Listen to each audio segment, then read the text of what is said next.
Yo, what's out there on YouTube land? Everybody's kind of giving their opinion on the third episode of the Acolyte.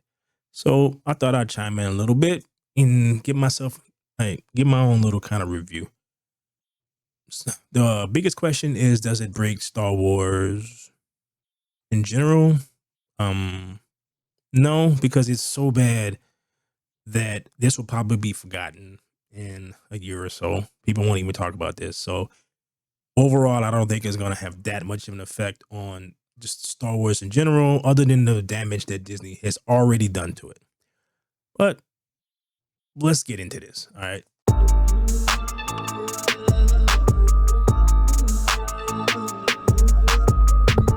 All right, here we go. Um, we start out on the planet of Brindok 16 years earlier. I have no idea where this is. They don't tell you where this is. You have no connection to where this fits in the overall Star Wars universe. Apparently, this was shot in somewhere in the UK. Could be friggin' Colorado for all I can tell. You know what? I was gonna sit down and do a detailed, go at with all this stuff for this show. And as I'm looking at it again, as I'm going through the footage again, I realize I don't really care enough about this, because there's a point in this show where the lady starts talking, and like one of the mothers starts talking, and then you realize fairly quickly that they're a cult. So like once you realize that they're a cult, nothing that she says makes it matters at that point. It's like I don't really care. So there's a series of things that happens, and it's just bad writing. And at the end of the day, this is a bad TV show where they don't explain anything. They don't show where any of the planets are in conjunction with each other. So you have no idea how long anything takes place to go back and forth and all that stuff. So there's no indication of distance or anything like that. There's nothing to really get you into this thing. So as a Star Wars fan, I couldn't even get that offended by it because it was just so bad. So I have decided that I can't. So probably not even going to post this. Everybody, so I don't know. It's just the state that Star Wars in is just kind of funny. Where it is run by a bunch of people who don't seem to care about fan base, care about the story, or keeping this going for further generations. They're just concerned about pushing whatever thing that they want to push. So if they want a new audience, have at it. It's like I don't really care about new Star Wars. I have I have thousands of books. Well, not thousands, but I have hundreds of books. I have all the books that were written in an extended universe, which I have not read most of them. I read like the stuff with Luke Skywalker, but there's a lot of side books. So yeah, like I'm probably gonna talk about this on my little podcast this weekend with a friend of mine. Just give him a run through of this show. Other than that, I don't care. I think I saw like the Critical Drinker and the Nerdrotic both have their opinions on this, so I'm probably gonna look at that. And it seems to be like my thing for just a lot of this stuff, you know. Um, the House of Dragons comes out this Sunday, so I'm gonna check that out instead. There's a lot of stuff you got to deal with nowadays, and to be honest, I don't have enough time to deal with stuff that's I don't know. It's just it doesn't add anything to my life. The only reason I watched it was because I was curious as to the doom and gloom that a bunch of people who've seen it already said that it was going to bring into the Star Wars universe. And like I said, like once she started talking, it was like some kind of bastardized version of Yoda's speech. And it was like how they were persecuted, yada yada yada. I'm like, okay, you're a cult. So there was just the episode is filled with so many dumb things about how they do this silly dance thing. And actually, you know what? Let me see that. So at this point in the show, they basically just like break out into some weird interpretive dance thing, and it's like it's so it's it the show is just so badly done that none of this it's funny that none of this actually bothers me because I it's inconsequential. It's like it's a silly thing that will be forgotten about at some like before anybody. Yeah, it's like this weird thing to make this weird chant. She's basically pulling the force together and she smushes it on one of the girls, and it's like makes a tattoo on her head. Like I don't know what it's like. I don't even know what I'm looking at. So then they see like this. Look at this. This is a Wookiee who shaved his head, but whoever did the special effects, the VFX for this show, his bald head is actually bigger than where his hair is. So the head like is fur, and then it dips out. So it's like it's bad. Like I said, this is just a bad TV show. This looks like some like Leslie Headland like Wakanda. So they made the black chick in charge of Wakanda.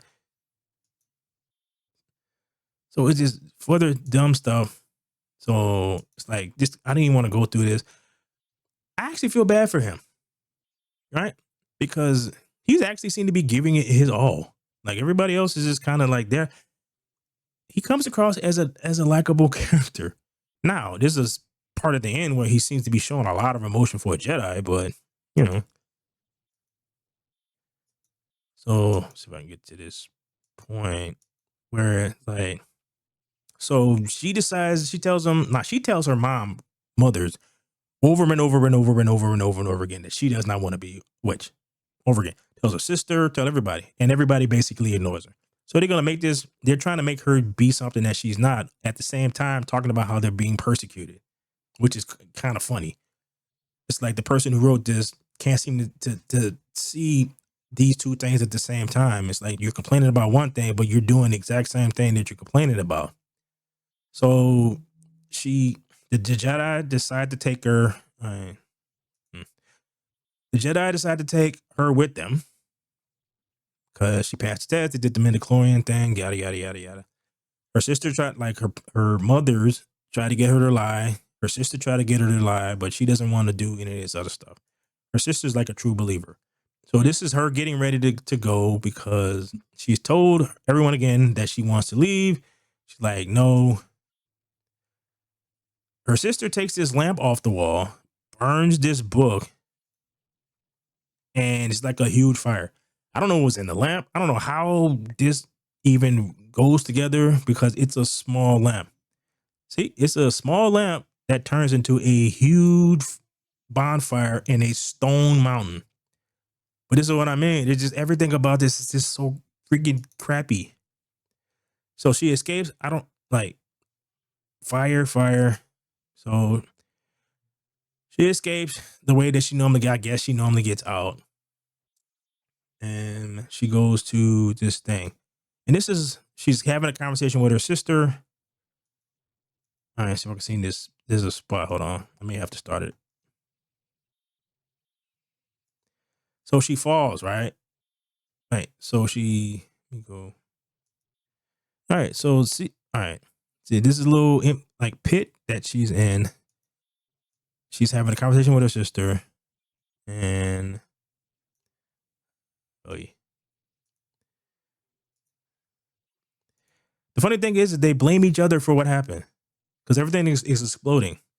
Like we're led to believe that this is because of her lighting a fire, because that's what the Jedi told us. That's what happened. All right. So one sister is up here, one sister is falling. He has the force. Does he catch her? No. He just like He shows up, they're falling to their death, and so he comes, they're falling to their death. He leaps out and catches her, but he has the force. We've seen Jedi users pick up heavy objects. These are two little girls. There's no reason that this happened. He could have picked them both up, levitated both of them to to the ledge, because we've seen him pick her up when she's bigger in this show. I've seen Jedi do stuff like that, right? But apparently he just decides not to do it and goes to catch her instead of using the force, which he's been trained to use since he was 4 years old.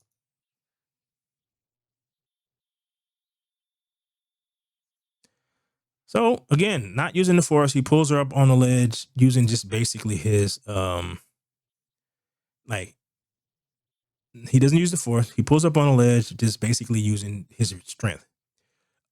Does not look like people who smoke, who breathe in too much smoke or anything like that. These look like people who have been murdered. So are we supposed to believe that the Jedi did this? Because it's the only thing that explains what's happened, because everything is exploding. Like, so everything's exploding. Does any of this looks like something that was started by a candle and a book? So cut to her. She passed out. She wakes up. They're on their way back to Coruscant. All right. And this is what I meant by, there's a section. They're having a conversation and he's basically telling her about family and like where you be your family, blah, blah, blah. Everybody you know is dead. Sister is dead, blah, blah, blah. All right. So he gets very emotional about this. And it's like, dude, it's like, bro, you being like really emotional for a Jedi over this thing. But, it's just bad writing. And cut to the end, and because we already know that her sister survives, because that's who's been killing Jedi. Now, how she survived dropping that huge distance.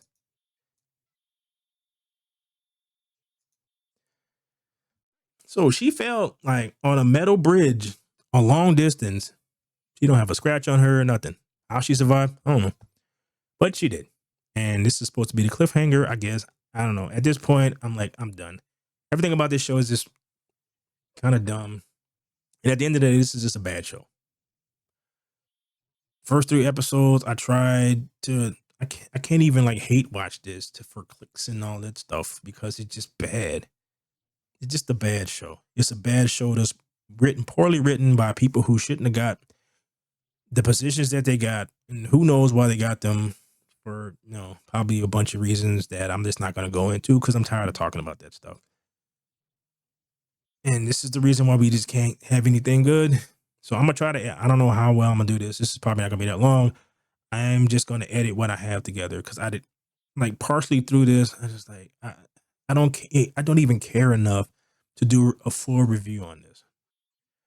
So I don't know who's gonna watch this. I don't know how many people gonna watch it. I don't know, but if you do, and you have any other insights, what I was thinking is, you know what? No, never mind. So please, yeah, I had an idea of what they could have done, and they had like a lot of this stuff. They have aspects of what they could have done. It's like you could have had thing where, because like it makes no sense to me that one sister would be so enamored by the Jedi when she probably would have heard nothing but negative stuff about the Jedi her whole life. So that was weird. The fact that she wanted to be a Jedi, I'm like, okay, it's kind of weird because they're in hiding, and the two children in what amounts to be a cult. And I don't know if you've seen many children that exist in cults. They tend to be kind of messed up, but you know, that's what it is. I would have had a thing where the conversation where the two mothers are talking, and the one was being kind of nonchalant about them being outside of the fortress. The other one could have basically said, when they talk about the Jedi or whatever, it's like, yeah, but we're not only hunted by the Jedi, right? So we have other people who don't agree what's going on with us, kind of thing. So you can have one sister Like this one thinks that, the Jedi are responsible for her family's death. And I guess apparently, given how everything was kind of thrown up, maybe that's what they're gonna do in the future, kind of thing. But I don't know. So, like I said, I'm gonna edit this gobbledygook together somehow. So please like, share, and subscribe, and all that fun stuff. And I'm out. Later.